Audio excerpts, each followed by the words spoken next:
能力ねえ。臼井。一世一代の大作戦を前に準備を投げ出して敵前逃亡なんて許されることじゃない。これで他の兵の士気が下がったらお前たちどう責任を取るつもりだ？臼井、何が言いたい？ Am I the only one that doesn't remember this scene in the original anime? I guess that this is one of those scenes from the manga that I just didn't read or forgot about because, I've only read the manga briefly a long time ago. But man, this was a really, really cool scene right here. Usui intimidating these guys. I kind of wish this was in the original anime because, again, Usui's kind of one of those underrated characters who just has a lot of importance, which, we get into this episode with the plan. And Hoji explains, that Usui can kill a lot of guys, but they need to be in multiple directions at the same time, so they need basically cannon fodder to take down Tokyo for real. But Kyoto's really diversion, so they're invading Kyoto, which we find out later in the episode, but it's a diversion so they can attack Tokyo. They're doing like a Robb Stark from Game of Thrones, where they're going to send a smaller force to be slaughtered, probably these guys, to Kyoto, and then they're going to attack Tokyo.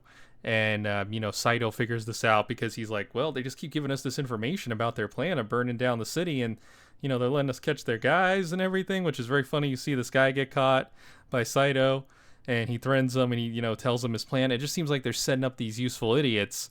And yeah, that's basically what they're doing, so that they can attack Tokyo, because this was an old plan that happened during the war, which, they go into the whole history of that, and that was very interesting. So Shishio's copying that battle strategy that was carried out during the war. It was also kind of cool to see more Sanosuke this episode. That was another thing. I don't remember Sanosuke using his technique to destroy a bunch of wood for the inn lady, the lady that runs the restaurant.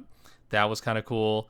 It was also cool when he punches Kenshin and gives him bloody mouth, again showing just how powerful he is, which this version of the anime seems to do a very good job of showing like how powerful Sanosuke is. In the original anime, he seemed like way weaker, but in this version, they're really giving him his flowers, which is really cool.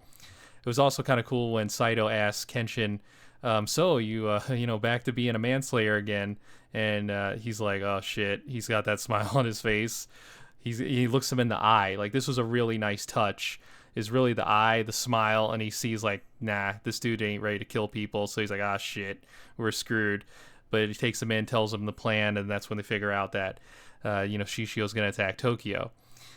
It was also cool to see, more of the Jupangatana guys. I mean, look at this really cool shot here. Oh, man, this is amazing. I think I'll use this for the thumbnail. It looks great seeing a bunch of them all together. Meanwhile, I got Broomhead still locked up in the jail, so they don't give a shit about him.